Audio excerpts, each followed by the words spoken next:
Welcome to the Living Consciously TV show, live from our Denver, Colorado studios. I'm your host and moderator, Coach Steve Toth, and our theme today is how and why we may want to consider quieting our mind. Let me introduce you to our guest cast, as well as our entire Self-Evolution cast on the show today. And our guest cast today is Dina Proctor, and she's joining us from California, and she's an author and also a life coach. Welcome to the show. Thank you. Thanks for having me. You're very welcome. It's great to have you. And next to Dina, to the right, is Jamie Lerner, and she's part of our Self-Evolution cast, and she's joining us from Chicago. Welcome to the show. Thank you. It's wonderful to be here. Fantastic. And next to Jamie is Linda Dyer, and she's also part of our Self-Evolution cast, and she's joining us from Australia, down and under. It is down and under, a long way. Happy to be here. Welcome to the show. So our opening question goes out to Dina, and what I'm curious about, Dina, is would you be willing to share with our viewers and with us a period of your life where the outside noise in the world was much larger than your ability to quiet your mind, and what it was like? Yeah, it's such a great question, and I'm happy to share the depth of my experience. I'm really open about that. But just to put it in a nutshell, it was just about 4.5 years ago that I found myself hitting rock bottom in my life, and I was in my early 30s. I had spent most of my 20s kind of in and out of clinical depression, and I felt like I was changing all of these outside circumstances to try and make my inside feel better. I had this inner restlessness, this tendency towards depression, this really total unhappiness within myself. And it was what you're saying exactly, Steve. It's the loud voices in my head, the self-criticism, the criticism of others, and the belief that I couldn't be okay until I got the circumstances in my life to be perfect on the outside rather than on the inside. Would you be able to share some of those? What are some of those circumstances? Yeah, well, there wasn't anything really that looked bad on the outside. It's not like I was in a horribly abusive relationship or anything, but I just kept hopping from job to job because I was going and I was doing nonprofit for a bunch of years, and I thought I would find it really fulfilling, but I didn't, and I couldn't figure out why. Like, what is wrong with me? So I started going to therapy, and I did group therapy. I did one-on-one therapy. I took medications, experimental medications, those sorts of things. I was just looking for anything to try and make myself feel better on the inside. And I think what really took me down to, getting to a point of complete desperation in my life was because no matter what I changed, I never felt better. I changed my cars, I moved cities, I changed jobs, I upgraded my boyfriends, and I just, nothing was working to make me feel better on the inside. And it was all about my horrible, negative thoughts that I would have about everything.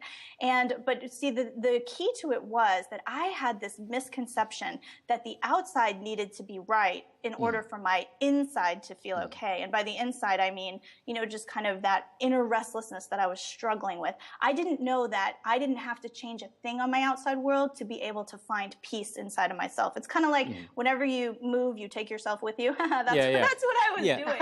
That's funny because I was just going to say that is who do we give credit to?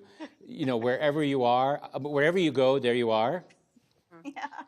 I don't know who to give credit to, but I think it's a great saying because I think our entire world is created by ourselves. If we want to consider this for a minute, that there's more than 7 billion people living on this planet, there are actually 7 billion different versions of our world. Yeah, so true. And I would love to hear from our cast members as well, if you would be willing to share some of those experiences yourself, as you've been on this journey. The noisy ones. Sure. I did it a little bit differently to Dina. I changed my car, my boyfriends, and upgraded my cars.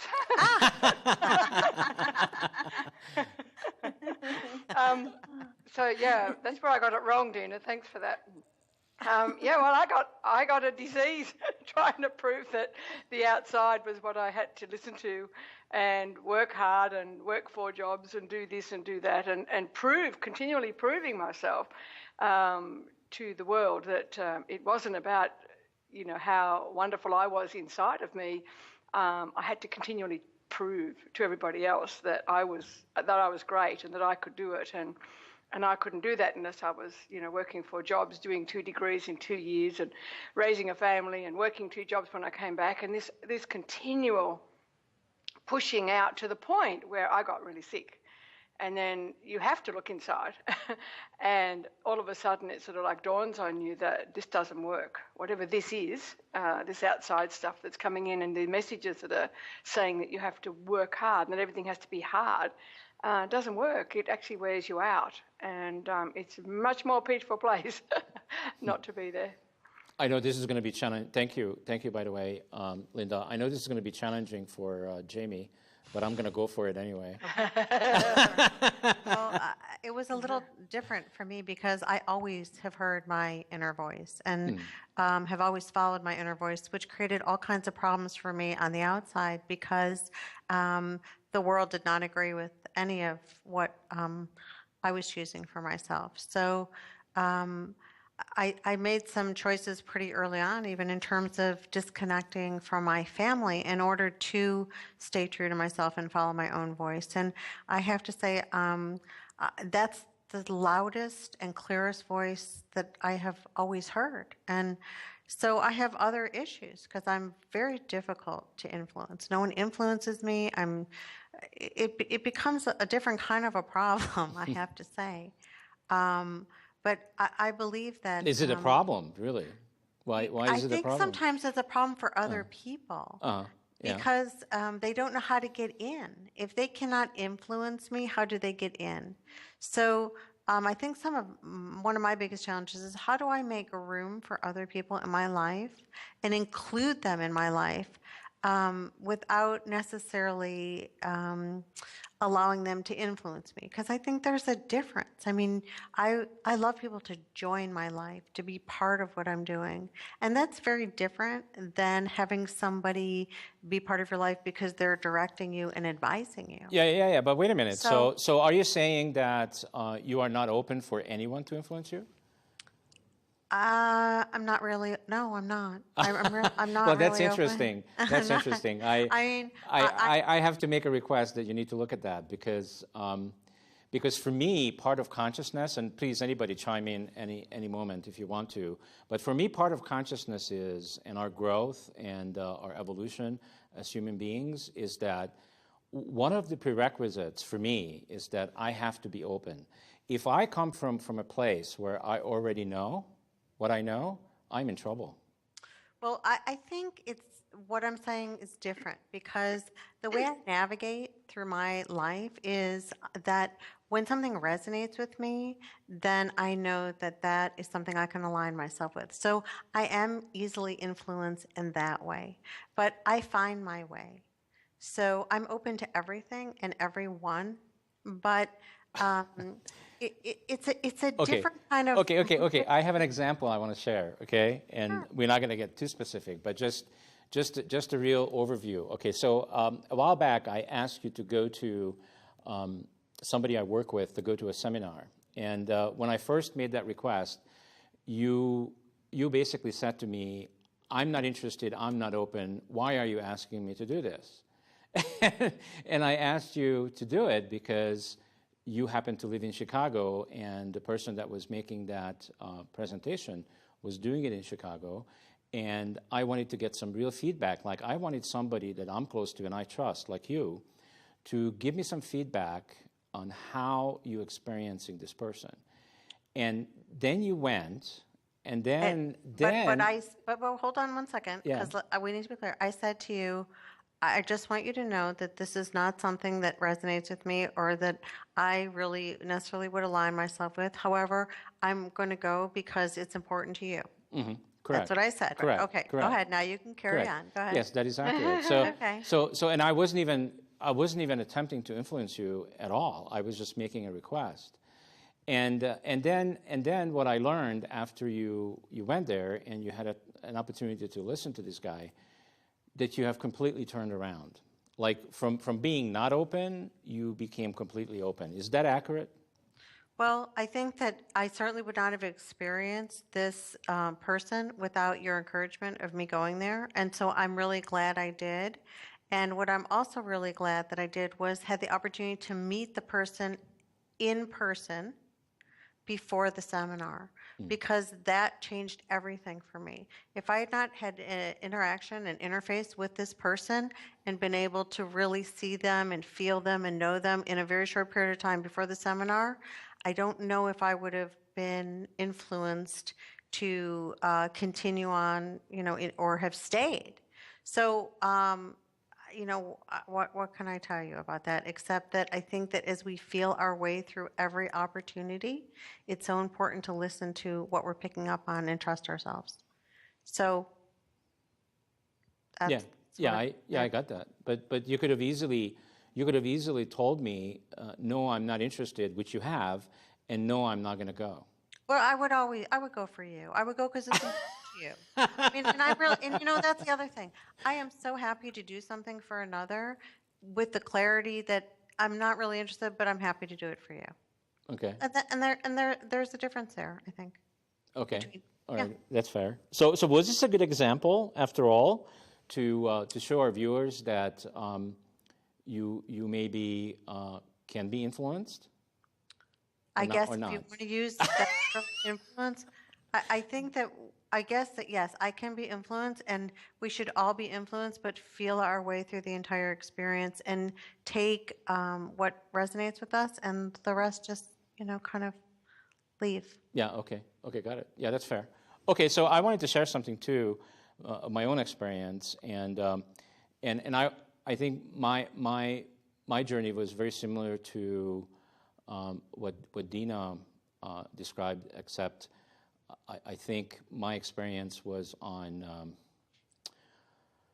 what do you say? What's the word I'm looking for? Like, what are the people that workout use to get really strong looking? What is that? It's not adrenaline. No. Steroids? Yeah, steroids. Except my experience was similar to Dina's, but it was in steroids. So what I did is I made my life so miserable, and I tried to make everybody around me that loved me so miserable, that both of my wives basically asked for a divorce, and then I ended up spending a lot of time gambling. And if you think about gambling, it's a very noisy environment. So the world is already a noisy environment, but I was attracted at the time for even more, like if you go into a casino, my experience of a casino is like the world noise on steroids, because what you're hearing is lots of cha-chings and and lots of noise and lots of lights, and I was attracted to that because the more noise I could experience, the more I didn't have to deal with myself. Does that make sense? Yeah, it drowns out all the struggle that you're dealing with. And it's interesting what you're sparking inside of me right now, because as you know, I don't know if viewers know, but I also struggled with addiction. That was one of the things that really ramped me way down. Was addiction to alcohol. And just like you with the gambling, I remember my first mentor when I went through an addiction recovery program, she told me that the alcohol was not my problem, that was my solution. So my need for that disappeared after I got the inside of myself right, after I learned that my thoughts weren't facts. Like I always just thought this voice in my head is speaking facts. It's telling me, what a bad person I am, what's wrong with me, how bad I look, all of those things. It's just, I was always listening to that. I never knew how to put space between, me and who I was and those thoughts. And what I find is that the more centered and connected and conscious and present that I become, the less the voice in that head bothers me. And so therefore, I don't have that need to, I know this is your experience too, Steve. It's like you don't have that need to go gambling anymore because you don't have that, you don't need to use that solution anymore because you don't have the problem anymore that you were solving in that way. Yes, that's accurate. Actually, I have developed now a distaste for, as you probably know, we have several other cast members, and one of them lives in Las Vegas, and She has invited me several times to go there to visit, and because we own several businesses together. And the last time I went was kind of a test for myself. And if you can imagine, when I'm sure if you've been to Las Vegas, you know that as soon as you get off the airplane, you have an opportunity to gamble right at.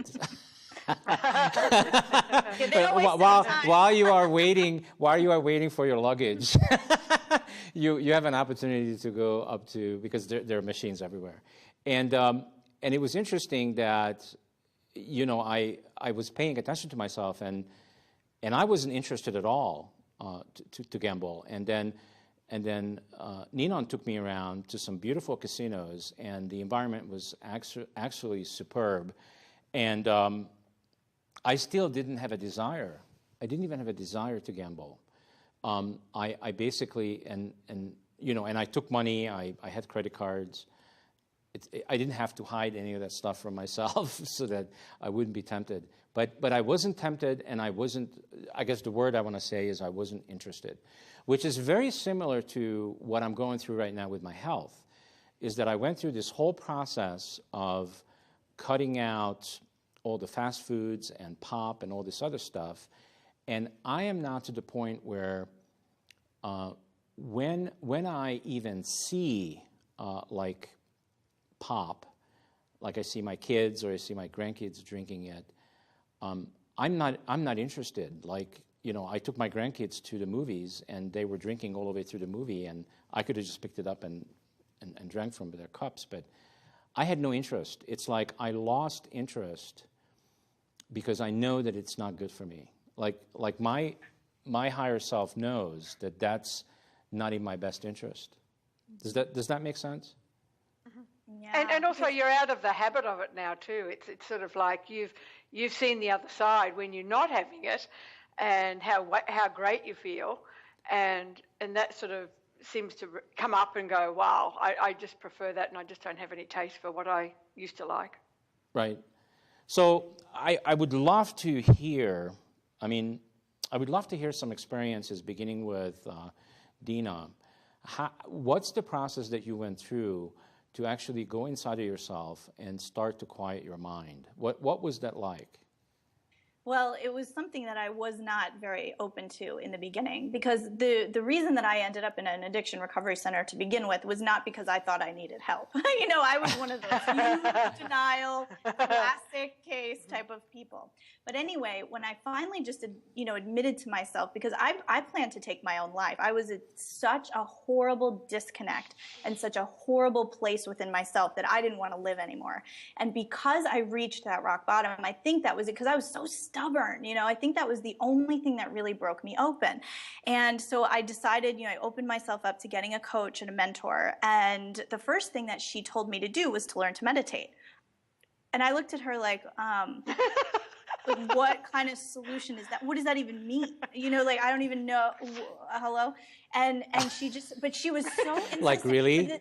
Yeah. I could not, it does not compute. I don't even know what kind of solution that means. And who's got time for it? Who's got time for that? Who has time for it? Really? I mean, I'm busy. but the thing that she told me, it was like, but she was so confident in advising me to do this. And I knew her story had actually been worse than mine. And the person that she was standing in front of me that day and who she had become, I just remember, she was unshakable. And I thought, I want that. I want what she is. I want to be like that. And if this is how she's telling me to do it, it sounds ridiculous, but I guess I'll try it. It's not like I had any other great ideas, you know what I mean?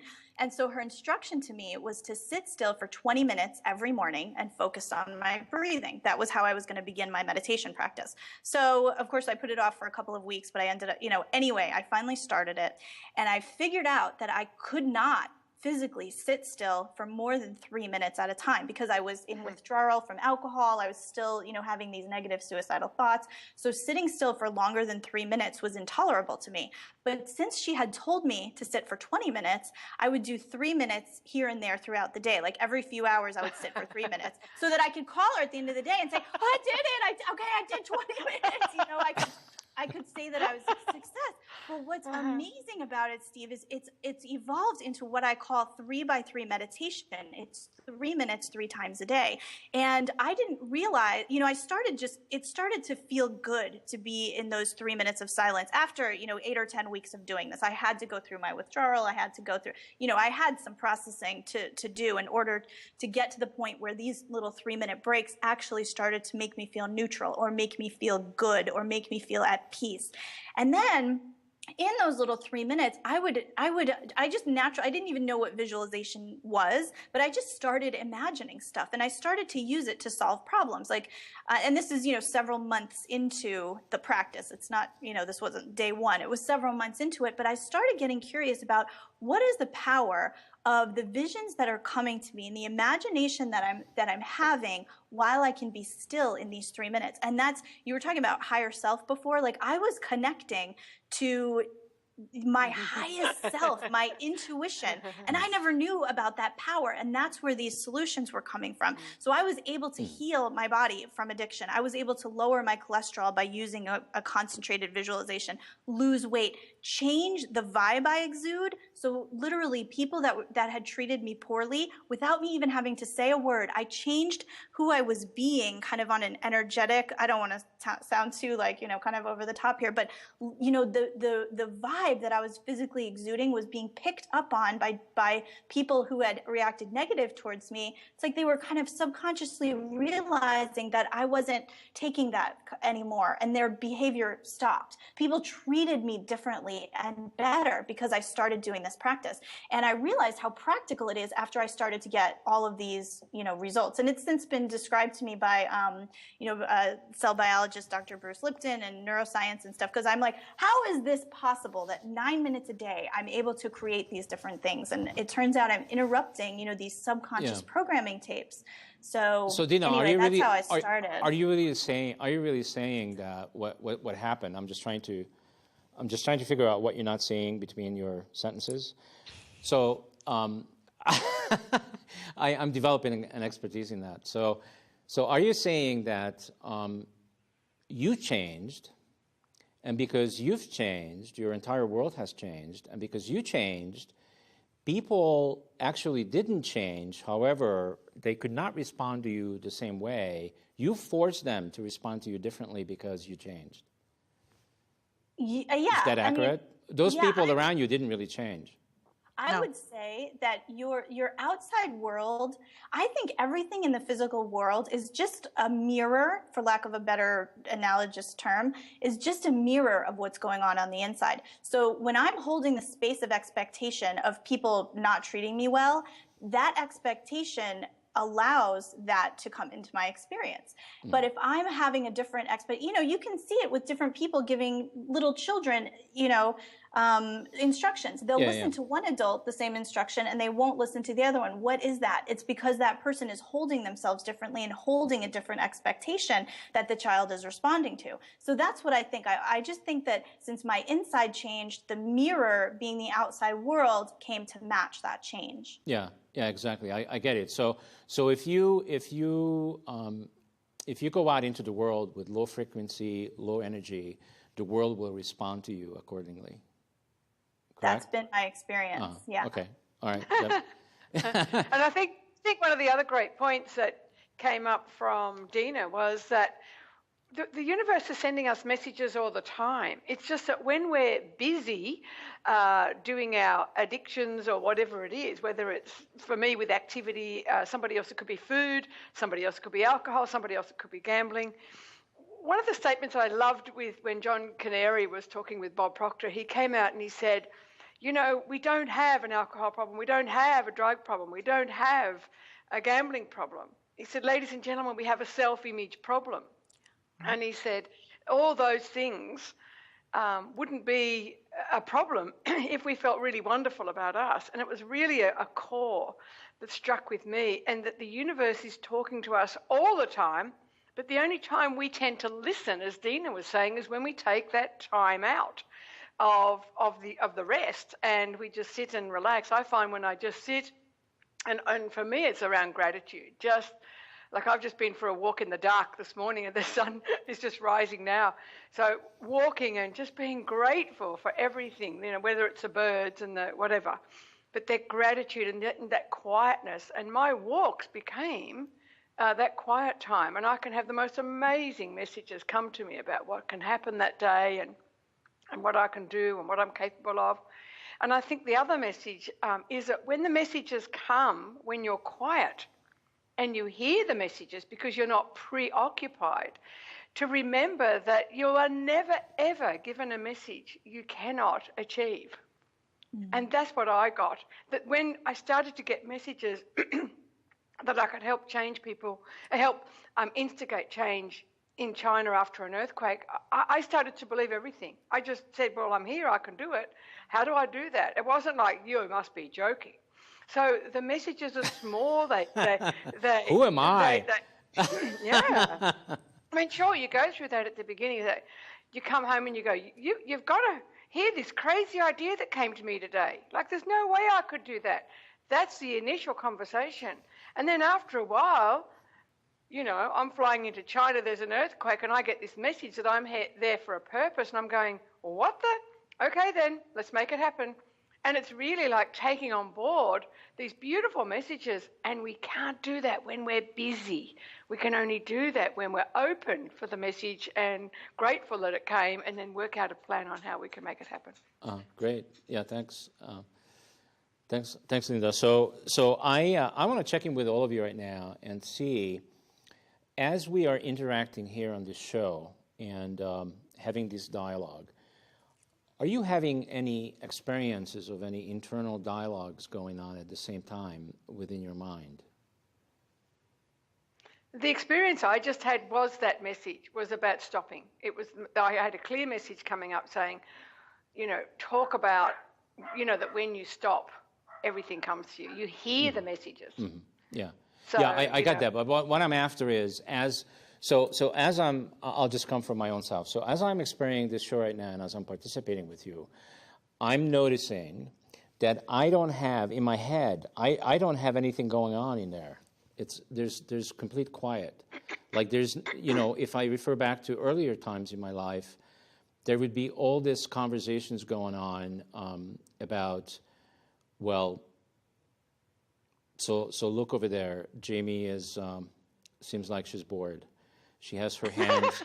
She has her hands under under her legs. She's you know, she's not jumping into the conversation. And I would judge her. I would go, well, you know, she's not being a good cast member right now. But oh my God, I'm like so totally listening to every single word. I am so Jamie, he said he used to say that. Yeah. So this was designed to like push a button, and it's working. So no, but I'm serious. So what I want the viewers to get is that this is really possible. And it's not that far-fetched that when you experience the possibility of your mind and our mind or my mind not running the show, there's something magical happens. Yeah. What is that magic? One of the greatest gifts that we can give ourselves and to the person that we're with is to be present with ourselves and present with that person or that animal or that nature or whatever, because I think that is probably the greatest gift that we have to share with one another. Okay. So all right, so I'm going to have to put a correction in, Jamie. So I want you to say the same thing you just said without the we. That is the greatest gift that I have, but I believe that's the greatest gift that we all have, because I also believe that as we're here searching for our higher purpose, it's so easy for us to tap into that, because when our mind is quieted, then we are open, like Linda and Dina said, to receiving the messages that we are here to share, that we are here to impart on one another. And sometimes it comes through just vibrationally, not even with words. But that's something that we are open, I mean, we can be open to downloading all the time. So, and I find myself in that space a lot, I have to say. Right, me too. And I have these continuous experiences where because I'm not rehearsing, first of all, this show is not rehearsed. This show is not scripted. We generate ourselves right now, right here, we couldn't possibly script this. based on who we are. So if anybody wants to get a definition of what is a real reality show, this is it. Because there's no producers running around here in the background, and there's no screens telling us what to say and how to say it. Right? I wanted to say so. I was inspired to contribute to what you were just saying, Steve, because my experience is that I had never known that it was possible to have no mind chatter. I did not know that that was even possible. There was always just this subconscious tape going that I thought was omnipresent. I thought it was always there until I learned through this little 3x3 process to quiet my mind. And it took several weeks, but I had an entire 3-day experience where I had no mind chatter. And therefore, I had no judgments, no opinions. And everyone was kind of like, it was almost a visual experience to me. Everyone had this like beauty, this light kind of glowing through them. Every living being, the trees, the everything. So what I think happens is that as we get more centered and more connected, and I don't mean with any, I don't think of it as being, a nebulous source. Like what you were saying is it's very practical. It's very tangible. This is not a far-fetched thing. I actually think it's kind of our most natural state, to not have the mind chatter. The more centered and connected, and all it is just with the energy that's keeping, it's like if I were to have a baby someday, I would not have to stay up late at night and be like, okay, I better make sure it has 2 eyes and 10 toes. I don't have to worry about that because there's greater intelligence that's already operating that would take care of that. And so that's my idea of this greater intelligence that's speaking to me through intuition, that sort of thing. So as I connect more deeply and completely, like tethered to that greater, power source, that higher intelligence, that greater consciousness, the mind chatter disappears. It's like there's levels of consciousness, and like that practical, logical reason kind of thinking is one level, and then the one beyond that is quantum to that, so that's where mind chatter kind of disappears. It's almost like it's a symptom of where we are on that connectedness scale, if that makes sense. Yeah, it does. The other thing too is when we're present with ourselves and present with another, they can hear their own mind chatter very clearly. It's interesting to be so present with someone and all of a sudden they are just kind of thrust into a self-reflective moment because all they can hear is their own mind chatter. And it becomes an interesting way to help someone without saying one word to them. It's almost like they catch themselves and then they become hyper aware and quiet. So there is a lot of healing that I think we can help people do when we're in that kind of that state of being in the moment, completely present, completely connected. So, yeah. Yeah, and part of the magic, and maybe help me define from your point of view what is part of the magic. But for me, part of the magic is that I get to have an experience of not being over here and be busy with me, because we're so we're so addicted to our own stuff. It's like I get to move away from me and get over there with you and put myself in your shoes as much as possible. And then part of the magic for me also is that when I can do that, I get information from you, stuff that you may be thinking and feeling, but you're not saying it, in between sentences. Does that make sense? So I think you're talking about communicating with someone on a more vibrational level, and Correct. I think we do that all the time. Correct. And it's I think it's one of the loveliest ways to communicate, and I have to say, it's one of my favorite ways to communicate with someone. And there's very little speaking. But you're feeling people all the time, and it's lovely. It's absolutely it would be tough lovely. to do a TV show that way, because then we would be silent most of the time. But when Dina was talking just a moment ago about having a baby, it was really interesting, because when you have this feeling of calmness because you're open to more messages, it's interesting that you have a much more relaxed rearing of a child, because you know that you know the messages you come across, even though they're not talking, and you're open, and it's calmer. I mean, my little boy, I just knew he felt awkward in a cot or a small bassinet. And I thought, oh, you're a bit like me, a bit, claustrophobic type of thing. And I just raised him on a sheepskin on the floor. I would just tell people not to walk on my child. And and just lifted the sheepskin up into a bed as he grew older. But it was just like so calming. I didn't care what anyone else thought. That's where he slept very well like that. It's just like that calmness that comes over, and that peace that that you have, and that you not only generate out, but you attract back into you. Yeah. And if we look to children and animals, they'll guide us right back to ourselves. At any point when you can't quiet your mind, or you can't figure out where you are in this crazy world, just look to a child or an animal, and they will guide you right back vibrationally. And it's just a beautiful way back home. Right. Yeah, somebody actually asked me on one of my shows, do I think that dogs and cats are more conscious than human beings? And I only had to pause for 1 second, and I immediately said, I don't feel, I know, because I have dogs and cats, they are more conscious than me, because they don't live from the past, and they don't live from the future. They live right now.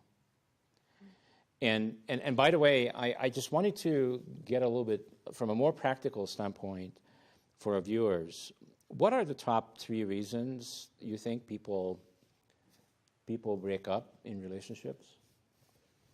There's 3 of you. Can I get one from each one of you? Oh. Top 3 reasons. I think one of the reasons is that people try to control the person they're with. And when they realize they can't control the person they're with, they don't want to be with that person. And I think that we really can't control anyone. We can only control ourselves. So I think that seems to be an interesting conversation with couples in terms of why they end up breaking up. Yeah, it's a good one. What about you? You seem to have some really good experiences, Dina. Yeah, really. I'm the relationship upgrading a boyfriend. Well, I would not say I was a healthy individual when all that was going on. But I think the insight about relationships, because you kind of, how when you first meet someone, or you have these neutral people in your life that you may not interact with very much, so you don't kind of know what is going to annoy you about them or whatever. So when you first come into a relationship, we focus more on the positive, and we overlook or find, little habits that may down the road become annoying. We find them endearing in the beginning. Like, we kind of look almost through the eyes of that broader perspective. We are seeing these people in the best light that can possibly be seen, because we are totally connected to our center when we're with that person. We love being with them. We're connected and centered. And I think that we mistake that we feel good because they're making us feel good. And that's not possible. We can only feel good when we are centered in ourselves. It's just easy for us to be centered when they're doing things that we love, when they're bringing us roses. It's easy for us to keep plugged into our power source, But when people start to do things that we're not so sure that we like, or we start to question, or that we don't like anymore, and we feel like they're doing it to annoy us, that sort of thing, it's like we get unplugged from our power source, and we think it's because of them, but it's really because we were looking to them for feeding our own soul, for keeping us centered and connected, when only we're in charge of that. Yeah. So I think wait, Dina, hang on. Oh, There's something important there. So don't you feel that it takes a dysfunctional person to accept another dysfunctional person in a relationship? Is it possible that a dysfunctional person can be with a person that's healthy? Is that possible? Well, I think it's a match. Like we were talking about vibration before. So when you're saying dysfunctional, I'm going to analogize that to like a lower vibration. And so when a lower vibration can only attract a lower vibration. You know, otherwise they wouldn't. They'd be like they wouldn't meet, or they wouldn't correct. come That's into how each they other's serve each other. experience. Their dysfunctions are serving each other.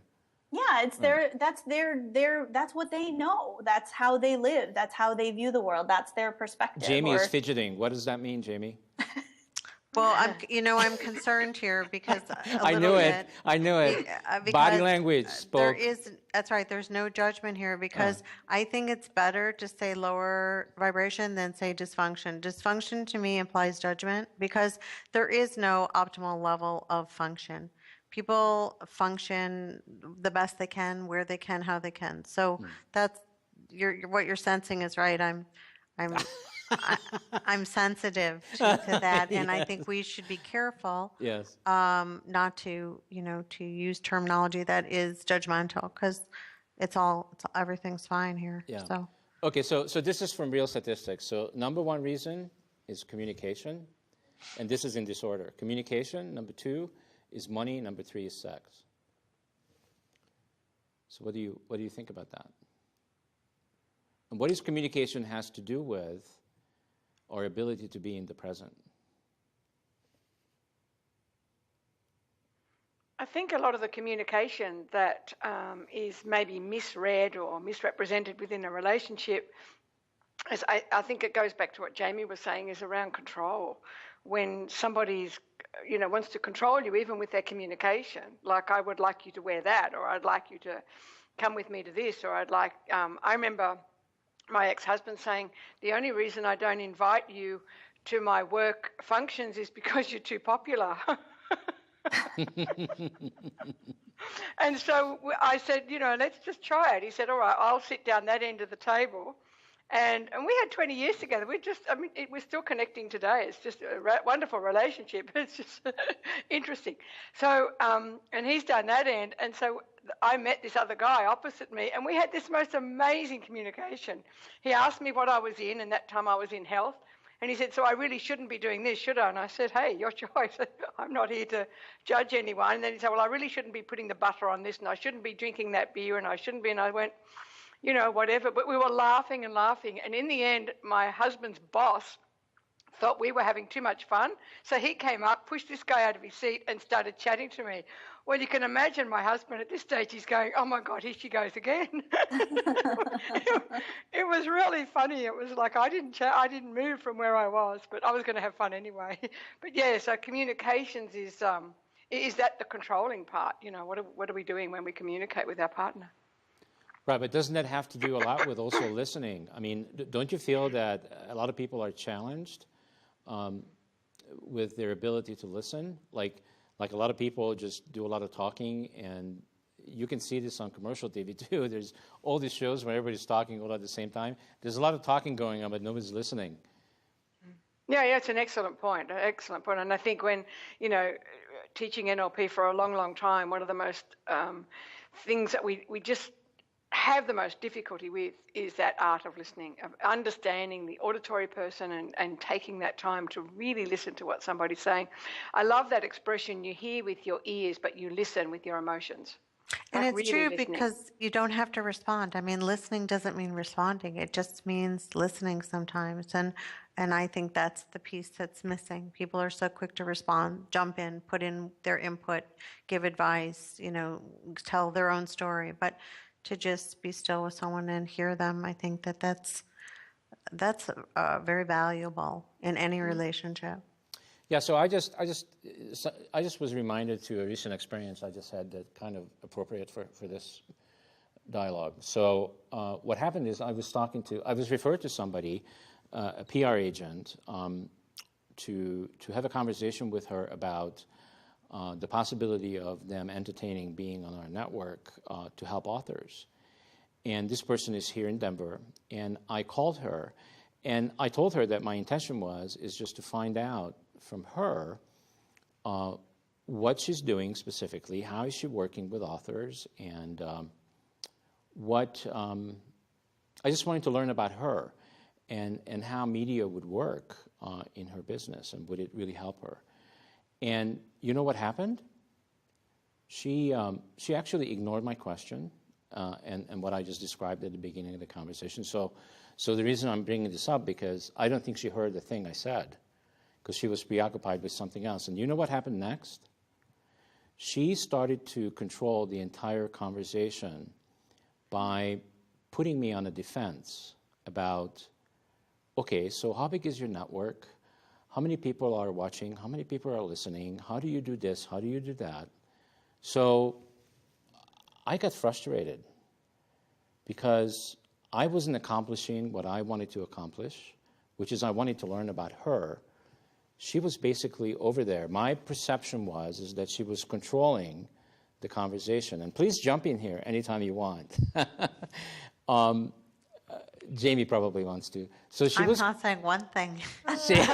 she was like controlling the whole thing, and I had to stop her. I had no other choice. I had to stop her because I was experiencing her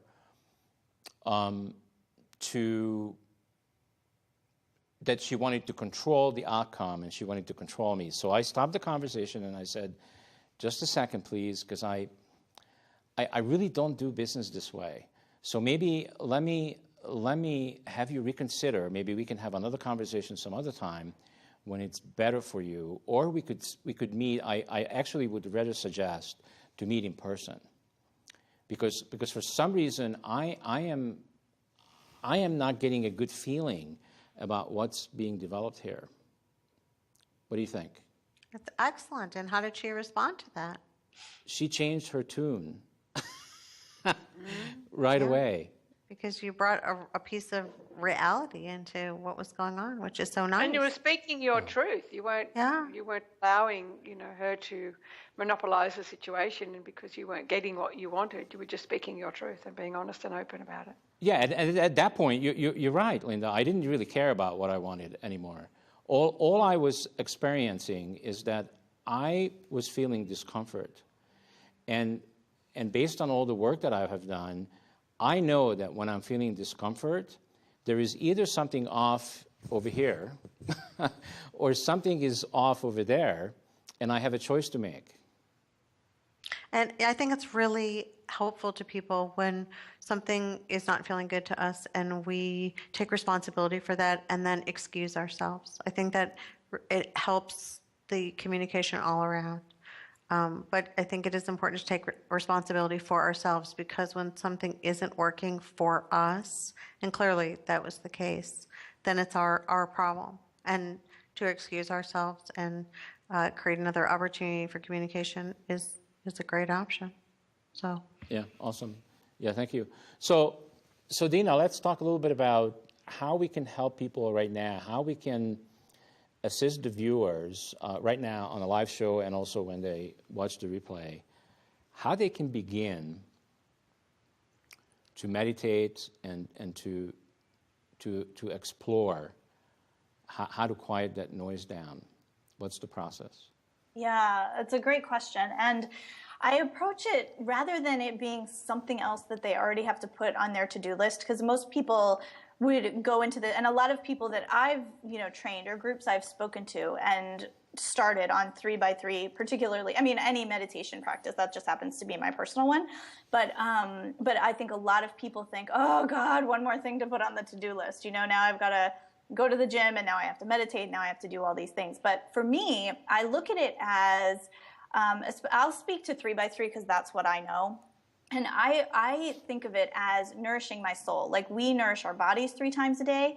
And the same thing would happen if I'm so crazy busy that I have to skip breakfast and I have to skip lunch. By 3 o'clock in the afternoon, I'm not good to anybody. And as efficient as I'm trying to be, I'm not keeping myself nourished so that I can contribute in a healthy, present, productive way. And so it's the same thing for me with meditation. And this is to just get people to realize the importance of this. So if I'm not fed, I'm not good to anybody. And for me, if I'm not centered, I'm not as present, I'm not as focused, and I'm definitely not as productive. So it's just bringing it to a real practical level of how it can help you refocus, get results. And also just to quell any any idea that this has to take an hour of time during the day. For many people, they love taking 20 minutes, an hour, even several hours. People have different practices all over the world of what they like to do as far as meditation. But for me, I know that I've been able to get literally transformative results in my life by just doing it for 9 minutes a day, these 3-3-3. So it doesn't have to be a huge time commitment. And it can actually result in very practical, kind of relationship improvements and body improvements, that sort of thing in your life. So that's what I would say to kind of get, enroll people with the idea of like, just try it. It's actually doable and practical to be able to implement. Okay. And so how would somebody actually just begin to practice? Just take it from a place where somebody is asking you right now, okay, so yeah, I heard several times about meditation, but I have no idea what it is, and how do I even begin? Like, yeah, you said all these words, but I don't know what to do. Okay, so here's the how to, unless someone else wants to jump in, but I'll just give you mine, is I always sit in a certain position. I'm not laying down in bed. For me, it's better if I'm sitting kind of upright, so making sure that I find a place where I'm doing that. I usually close my eyes. I always put a timer on because I don't want to be distracted trying to figure out how long I've been sitting there and if I'm late for something. So I put a timer on so I can lose myself in the meditation and trust that the bell will bring me out of it. And then I take my meditations 7 days at a time. So for the first 7 days, I'm going to have a certain focus. And so that's, for me, 21 meditations because it's 3 a day for 7 days. And so if someone is just starting out and they don't even know how to quiet their mind, something as simple as counting your heartbeats or putting on a candle flame and just watching and see if you see shapes beginning to form in that candle flame. And if you're sitting there and you're kind of watching the candle and losing yourself in that, or counting your pulse, just 1, 2, 3, and then the grocery list cards, oh, I forgot to pick up my daughter, and oh, I got to get eggs at the market. It's okay that that's entering, but just go ahead and put that to the side and get back to the counting exercise. And this sounds too simple to be effective, but what it does is it's interrupting that kind of mind chatter tape that's been going and gives you a little bit of relief from that. So that's what I would advise as the very beginning for the first 7 days. And then after that, you can change your focus, like hold a vision of ideal body or, whatever you want to create for yourself. But you've got to like empty out the cup first before you can put new ideas. If your mind's already full, you've got to learn how to empty it first before you can add new stuff. So that's what I would do as a first step. And I think before, Dina, you mentioned when you started to meditate about concentrating on your breathing, and that's what I was taught as well. It's just, you can lie there, sit there, whatever, and just concentrate on that breath going out and then coming back in, and it's all you're concentrated on. And I found that really calming, just concentrating on breathing out and breathing in, and imagine it going all through your body or through your lungs. And doing that for 3 or 4 minutes and just closing everything else down. And then when something comes in, next, and just concentrate again back on the breathing. Yep. I like to encourage laughter and have people check in with themselves. And as soon as they realize that they're off and running and, mind chatter is going, just interrupt that with laughter, because I think that you'd be laughing all day long and that would not be such a bad thing. And that in itself would be a great interruption. But I think it's just the awareness first, and then what you do with it afterwards is a second part. But yeah, awareness is good. Yeah, that's fantastic. All right, so I recently learned, and this is just a new statistics that came out, that they've been studying sports people that are really heavy-duty sportsmen and women and actors and actresses. And what they came up with is that these people that are putting out so much effort and so much in terms of results, they are in a 90-minute cycle, and I found that to be fascinating. Like, for 90 minutes, we're putting out energy, and then we need to rebuild it. So I'm going to kind of experiment with that for a little bit, because as I'm doing in terms of what I'm doing with my health, is I'm getting so much energy right now, is that sometimes I don't know what to do with myself. Like, Like I'm having this experience that this body and the skin that I have that's holding me together in this form is no longer adequate to hold the energy that I have. And so this is a new thing, and yes, I've been meditating for a long time, and I use music, but I'm going to introduce something new in my practice, and that is I'm going to take a break every 90 minutes as the cycle, and see if I can rebuild myself with meditation every 90 minutes of the day, and I'll report back to you how it goes. So, I just think that's interesting, and maybe help somebody else to do something different. I love that.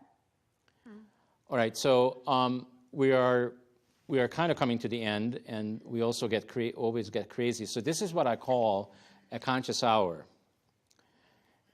And went fast, huh? Yeah.